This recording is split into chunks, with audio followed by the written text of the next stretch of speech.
package. The men left home this morning and never came back. Ukraine's highly dangerous coal mines have once again claimed dozens of lives. The methane gas explosion ripped through a shaft, catching nearly 500,000 people on the job. Most of them managed to escape. If God forbid he is lost, I promise I will. If I manage, I will bite this fat beast mine manager at least on his leg. I promise, I swear to you. I know I won't be allowed to approach him by his guards, but at least I will manage to bite this bastard. The fire raged at a depth of 1,000 meters underground. Shocked relatives of those trapped gathered at the mine head to anxiously await news of their loved ones. They were also left to wonder about what went wrong. Just before the explosion, I checked all the equipment and sensors. Everything was in line with the norms. We've been working at Section 3, but the gas exploded at Section 7. Then the blast wave affected us. I was directing the boarding joist when I heard a plop and felt an immediate temperature splash. I could not see anything. The self-rescue system turned on, and I tried to make my way out, just touching tubes and rails, till I could gasp fresh air. It took me about 20 minutes.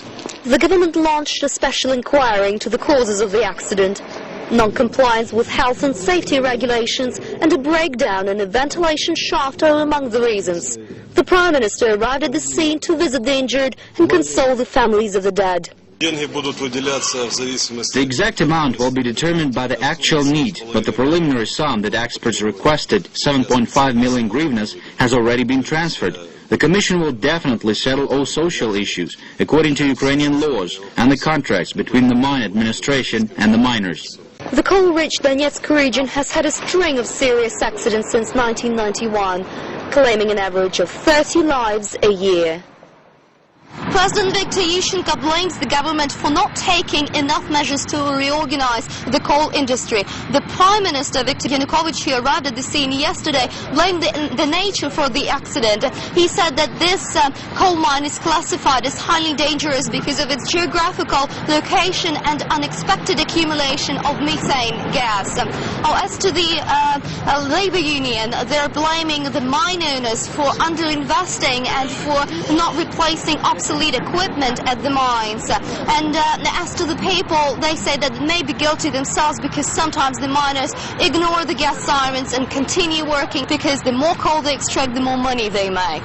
More than 4,000 people have died in the last 16 years in Ukraine since the breakup of the Soviet Union. Government slashed subsidies to the coal industry, and since then the death toll began to rise. At this particular coal mine, more than 130 people have died in the last 8 years. That's from its inception, and the government says that they're taking measures to update their equipment to prevent such tragedies. But from the information that we have from the local people, they're quite used to these deadly blasts and to the funerals that are taking place in this coal-rich region yearly. And around 30 people die every year in such blasts, and people are saying that even such deadly blasts which took place here yesterday will not teach anyone a lesson, and no one will do anything to mend the situation and to replace the equipment or close the mine shafts full stop to prevent